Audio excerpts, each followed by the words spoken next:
Welcome to Mechanic. Today we have our 2015 Audi Q7 here, and we're going to go over the process to be able to replace your start-stop function. So first you go through the steps to be able to remove this. So you're going to want to be able to at least get the gear selector down into neutral. It'll make it a bit easier. So whether you put the key in the ignition and turn the key and then be able to get it into neutral, or use the manual override. And so once you've done that, and we got the gear selector in neutral, that gives us some easier options here. One thing too, maybe do that now, is we need to pop this cover here. And so just on the inside of our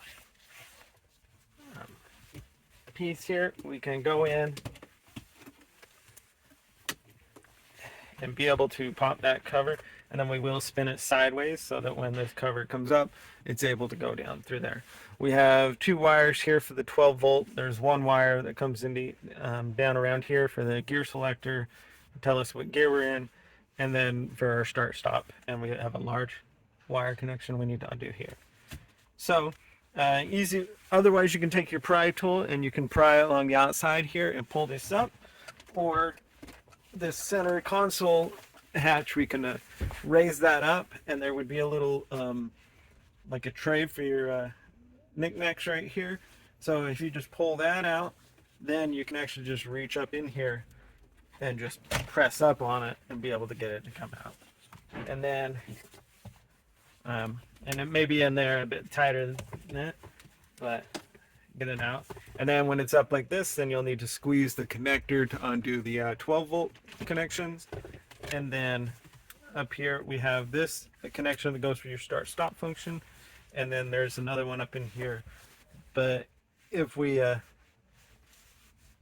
gonna squeeze the tab to this back one here, the large one there, and then that way it'll give us a little bit more access to get the one that. And then once you remove this and pull it out, undoing all the electrical connections, we'll need to flip it over and be able to remove 4 bolts right here, or screws that are a T25.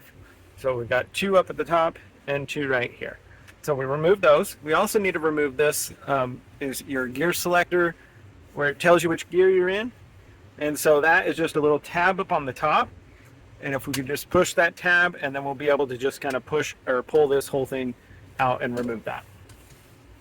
Now with that out, then we can flip it around, and you'll see all of these, there's clips right here on the side here. We got a nice small screwdriver in there while we are applying some pressure from the other side and being able to push it away.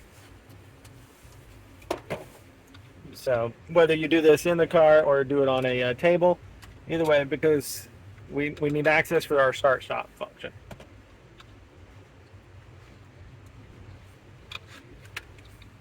And then just being able to put the screwdriver in there to get that to come clean while applying some pressure.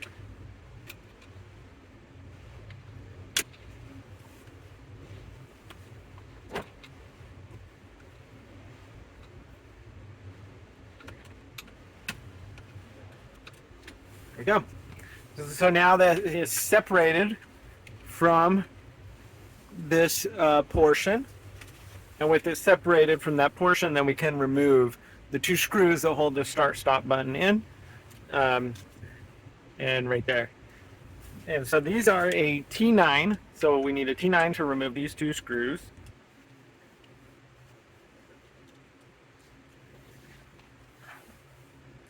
And then with those 2 screws removed, we are now able to pull this switch out for replacement. So after you've located a new one or a suitable replacement, we just be able to line it up, press it in, make sure that we have it in the right direction. It's only going to go one way, but press it in there, and now be able to put our 2 screws back in to tighten it up.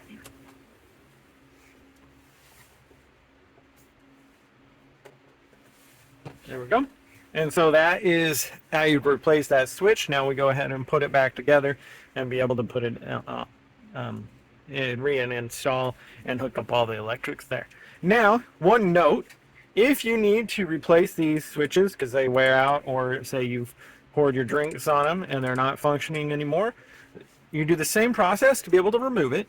And to remove this section here from the other piece, and flip it over and undo the 8 screws right here.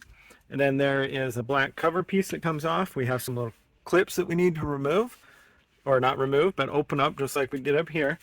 And then you may have to scar that a little bit to be able to get that to separate. And then you can be able to remove these switches to either clean them out, or if you're replacing because they do no longer function. So when you're ready here, we have this. Then we're going to be able to just line this up with the other piece. Snap it all together, and that just presses in to fit there. And then we got to put our 4 T25 screws in here to hold this piece together, and then we can put it back on and install it there. All right, so now we're ready to install this completely. Our gear selector is still in neutral to give us ease of access to put this in. And then we do have, oops, we want to make sure that we put our little piece here for the information unit that tells us what gear we are in. Just by lining it up, there's one tab on the back to line up, little side tab, and lock that into place. Now, we've got to make sure we have this electric connection to connect to here, one electric connection here, and then the 2 12-volt receptacle, and then one for your start-stop function. So those are the 5 connections that we need to be able to connect up. These 2 for the 12-volt function are the tightest ones to get in there. So we will start with those and work our way backward. Making sure that our little boot cover here, make sure that it's up and out. And then being able to, right, got the first one. This one over here.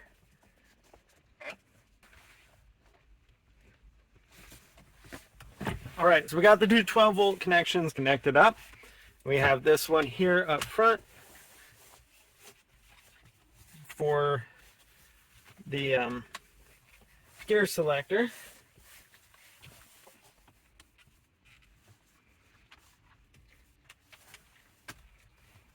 There we go.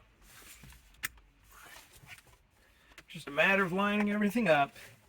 And then I'm going to put the one for the start-stop function.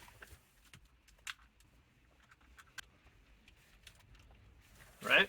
And then the back one here, being able to line that up.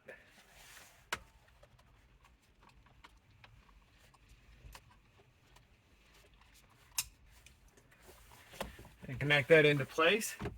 And now we have everything lined up and into place. Then we just need to press it down.